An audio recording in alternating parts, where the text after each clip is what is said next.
Ngayong hapon na ito ay kasama ko yung aking mga long-lost relatives from the Meliendez clan. These are two young men from Kapasalan, Zamboanga, Sibugay. On my right side is the older brother, si Virgilio Bong Meliendez. And holding the camera is the younger brother, si June Meliendez. So we'll give Bong the opportunity to show his talent. Mahusay kumanta, talagang tatak Meliendez. So let's give Bong a round of applause. Okay. Bukan dong. Yan si June nakatabi.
pamangkin ko na ata ito, di ba? Let us interview one of the members of the Melendez clan, Virgilio Bong. Tinan mo, ang usay kumanta, above 90, almost 100. Anyway, his nickname is Bong. Bong, introduce yourself. Anong ilang taon ka? Anong natapos mo sa pag-aaral? At taga-saan ka?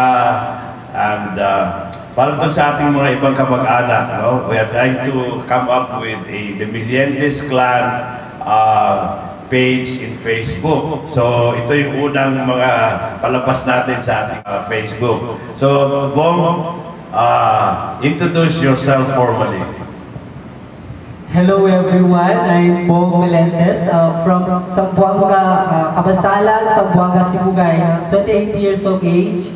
I'm a graduate of Bachelor of Science in Computer Technology at Zamboanga City State Polytechnic College, Zamboanga City po. Kami ni Bong, nagkita kami, as I said earlier, sa Facebook, no? Ito yung mga kamag-anak namin na kung saan-saan na sa buong mundo, no? Some of these people are already in different parts of the Philippines, and some of the Melendez relatives are all over the world. No, Bong? Kaya lang, pag ating i-trace yung ating family tree, the Melendez clan started from that island in Negros, no? Negros Occidental, no? I think yung mga towns dyan sa Kawayan, Ilog, no? Yan ang mga pinagsimulan ng mga Melendez, no? Ang mga Melendez, merong Spanish blood. The fact na Melendez, in Mexico and in Spain, may mga Melendez. Kaya lang itong amin, siguro binago lang nila na ginawa nilang Melendez. But you can see by our faces alone, we have Hispanic blood. No? Tama? Tama, agreed. Maliban sa pogi kami, mahusay pa kami kumanta. Di ba, Bong? Tama. And the Melendez also are very, not only talented, but very intelligent and smart people. No? May mga Melendez na professors, may Melendez na katulad ko, manggagamot, mga doktor, no? May mga Melendez na engineer, may abogado, may nurse, no? So, nagkataon, itong ating katabi is a computer technology expert. So, hahanap si Bong ng opportunities dito sa Metro Manila, and maybe in the long run, baka sa ibang bansa, Bong, no? Tama po. Kasi yun po talaga yung vision ko in life, to go abroad. Tatak Melendez yan, yung mataas ang pangarap, no? Although, ang Melendez, hindi naman talaga nanggagaling sa mayayaman na angkan, pero we are known to be very hardworking, very ambitious, very kind, loving, no? Katulad ngayon, itong magkapatid na Bong at June, tumulong sila sa akin mag-repack ng mga gamot na gagamitin sa medical mission bukas sa Rojas City, no? Natapos na kami. Bong, pakitaan mo kaya June yung ating nalagay na ready to go na yan, 30 kilos, no? Nag-repack sila, mga antibiotics, mga anti-diabetics, mga antibiotics para sa mga viral infections, peptic ulcer. So, ready to go na kami. So, later on, ang pakakantay na wala natin siguro yung marunong ba yung kapatid si Jun? Marunong ba yan? Next song, break muna tayo and then maghahanda si Jun naman, si Jun mamaya. And then ako ang last siguro.